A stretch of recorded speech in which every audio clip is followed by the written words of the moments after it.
Okay, welcome to Going North in ICW. Today, in this section, we're going to cover Fernandina to Savannah.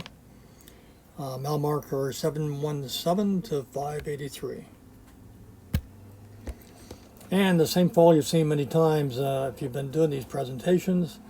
You can see the same charts of Waterway Guide Explorer webpage within Aquamap, CIQ, or iNavX, or in my cruising guide, which I just updated in March 2020. And also, it will occur at various times inside the ICW Facebook page. On all these charts, you'll see a blue dotted line. It was my fall 2019-2020 track from Hampton to Key West. It is available for free download, and that how to do that will be the subject of a presentation later today or tomorrow. And when I go north, at some point in time, there will be a new track available when I go north. Cumberland Divides. This is on the way north of Fernandina, and it's a spot that for some reason catches a lot of boats. Here's the most recent survey you see there, and how they get into trouble is they tried doing that. And when they tried doing that, they run aground right there. That is not a good thing to do.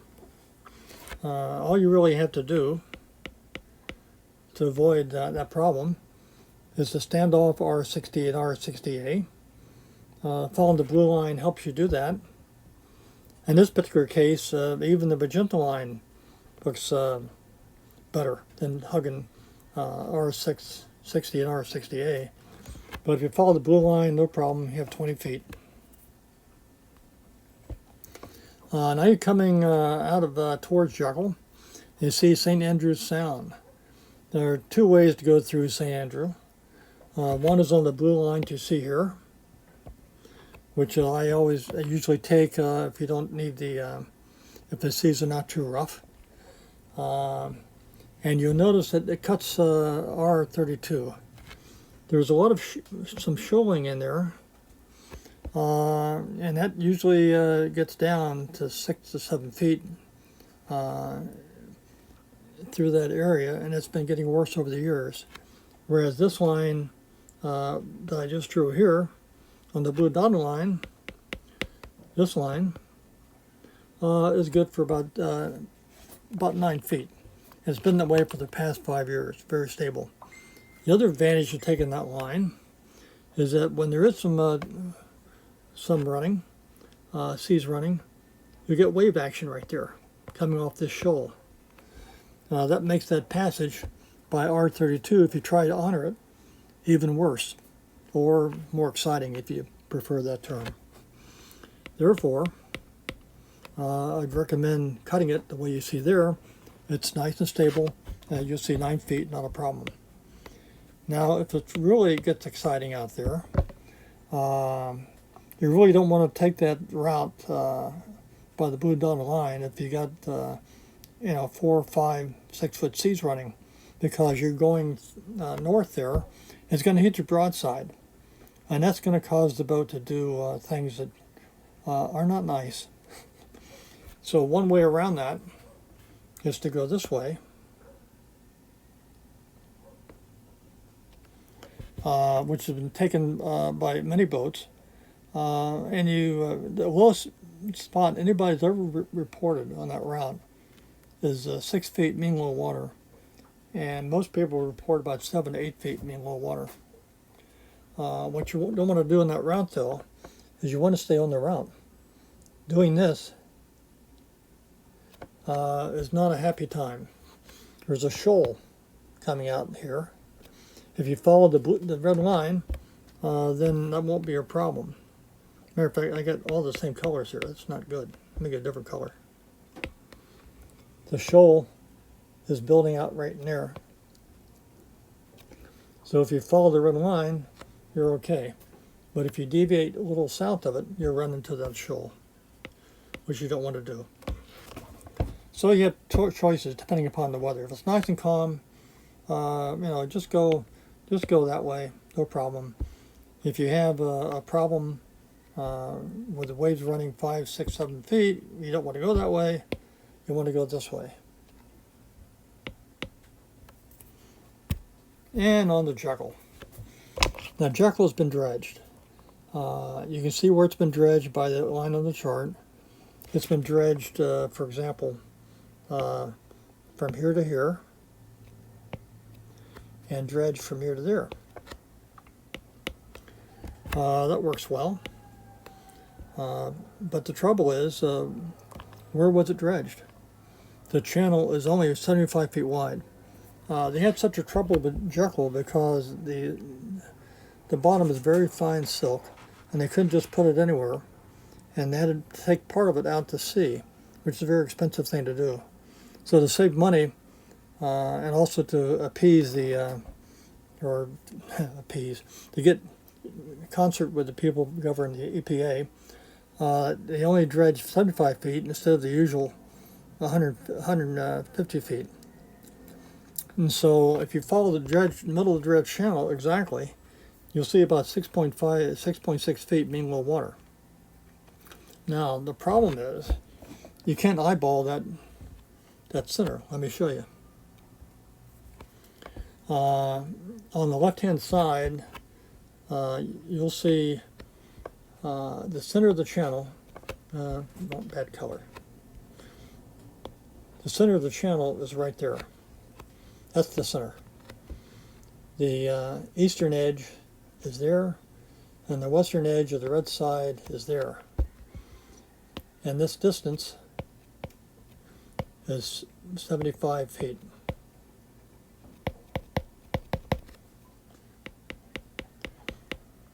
And 75 feet is not a lot, to say the least. And they moved it a little far to the right of where the old channel was. You can see where the old channel was here.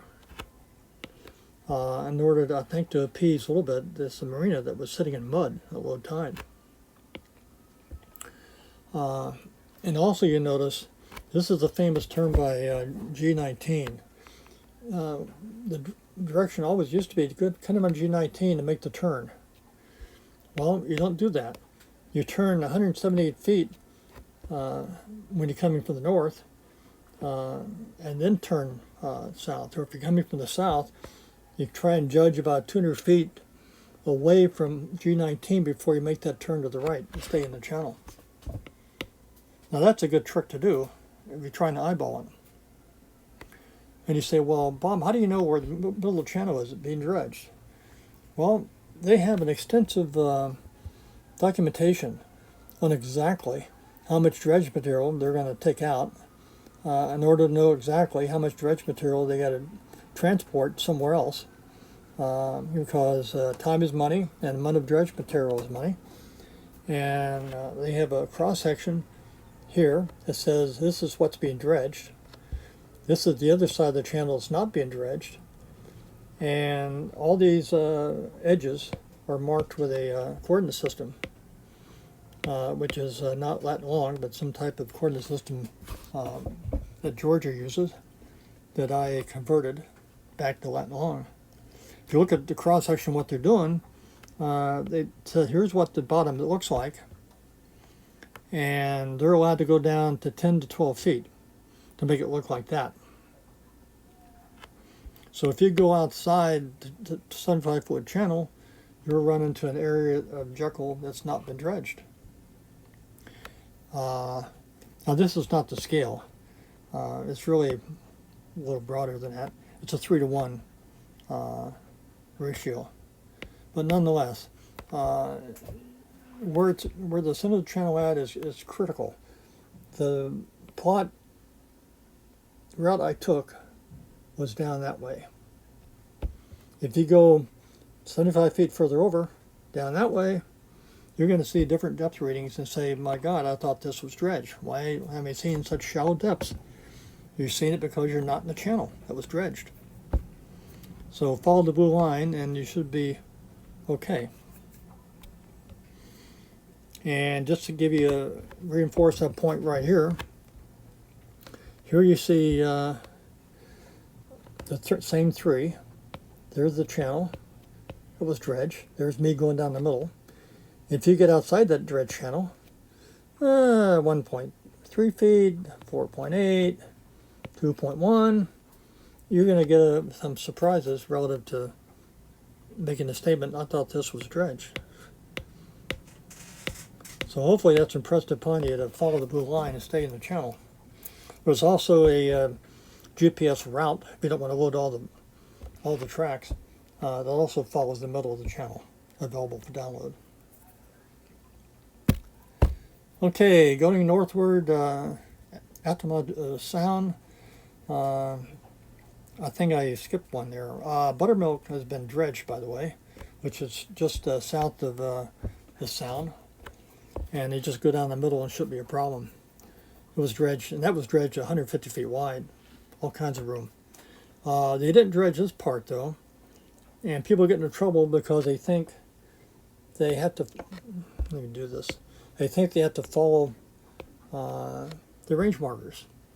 Well, if you follow the range marker, you're going to run into shoal water. And so what you do instead is go outside to the red side, like the blue line does, and you see lots of water, 8 to 9 feet. And here's another famous area. People say, well, I just go down to ICW and follow the markers. Heck with everything else. Well, okay. Let's see what happens if you do that. You just follow the markers, follow the markers. Looks like you're going to run into 3.7 foot water. Matter of fact, even less water if you get closer to R208. That's easily avoidable. Just follow the blue line. It takes you right outside the shoal area by 208, and you're in like Flynn. Mother Nature. It's a very popular place for groundings. I see lots of boats up here. I'm not too good at drawing a boat here. Both power boats and also sailboats. One guy gave me a call one time I was passing and said, hey, it's shallow, watch out. And I'm passing by with my depth sounder, it's 20 feet up under me. This is just north of there, 206 and 204. The problem with this area, it's also very tough to eyeball because you got to be 308 feet off of 204 to find the deep water. It's very shallow here. And if you follow to get too close to the reds, you run into shallow water. However, if you follow the blue dotted line, as indicated by the US ACE survey, you got plenty of water. Well, plenty. It maybe get down to 6.5, 6 feet. And it's very narrow. You got to watch what you're doing. But it's enough to get by on. It's not enough to get by on if you try that, though. Little Mud River has not been dredged ever that I can remember. It's when I talked to the USAC about it, he said it has a very fine-grained nature of the mud. It required transporting out to sea. They couldn't deposit nearby because the fine-grained nature of it would disturb the ecosystem, and that's a very expensive proposition. If what they did at Jekyll works out the way they hoped it to, then maybe they'll be able to do it. You're going to need tide to get through. It's only about 4 feet mean low water at the southern exit, and there's really no easy way to get through. There's an easy way to find less than 4.0 if you deviate too far over the blue line, but it's hard to find more than 4.0. Mud River North, there are 2 shallow spots that are easy to avoid, R190 and R188. You just go outside the shallow spot, which is right in the middle of the channel, you see here, and you say, well, how do you know to do that? Well, here's where sonar chart comes in handy. Here's the same 2 areas, and it shows the same shoaling area, but shows that coming outside is a good deal to avoid the shoal. Now, the reason this works here, and may not work, for example, at Jupiter Inlet, is because the area is not a rapidly shoaling area. There's been years of data accumulated, average over many, many boaters, to draw the lines. And under those conditions, sonar chart is pretty good. I use it all the time in that. You just have to be careful at a place where it shoals rapidly.